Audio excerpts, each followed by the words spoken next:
زي ما قلت لكم تعملي فنجان القهوه الصبح، تاخدي واحده مع القهوه، هيبقى في منتهى اللذاذه. ان في نوع شوكولاته حلو جدا، صناعه مصريه، الواحده بجنيه. مش هتصدقوا ان الواحده بجنيه، بس طعمها في منتهى الروعه. ليها اطعم مختلفه زي ما انتم شايفين كده الوانها.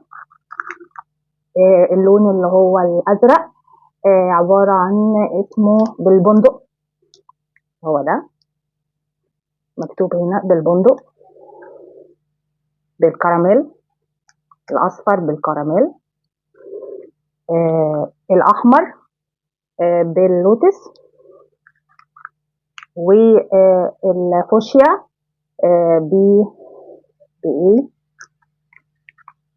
بالفراوله،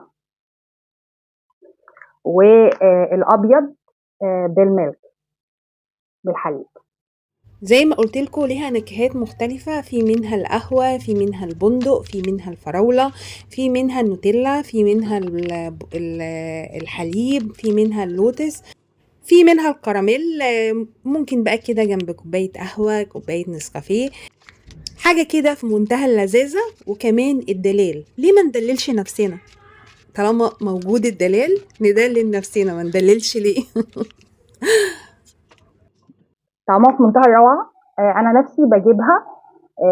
طبعا الست عموما بيبقى في اوقات كده بيبقى عندها اكتئاب، ايام معينه في الشهر بتبقى عندها اكتئاب. فالشوكولاته من الحاجات الجميله حتى لو دارك، يعني ان انت تجيبيها واحده او اتنين في الاسبوع مش هتاثر.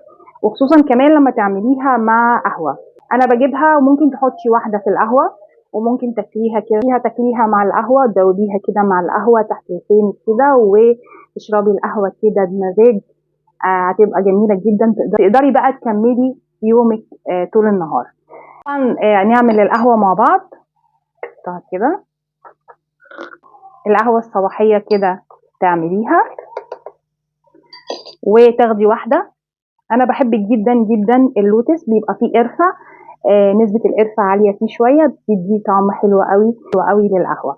ممكن تحطيه فيها، وممكن زي ما قلت لكم تحطيه تحت لسانك وتشربي القهوه بمنتهى الاستمتاع. طبعا خلاص هنا، طبعا خلاص القهوه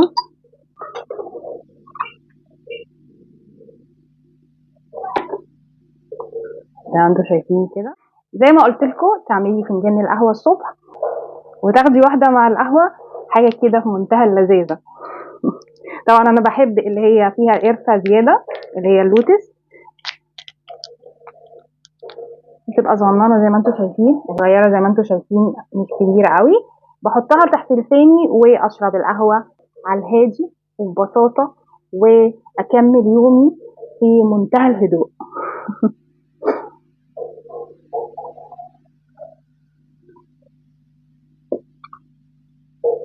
جميله جدا، طعم القرفه فيها ممتع.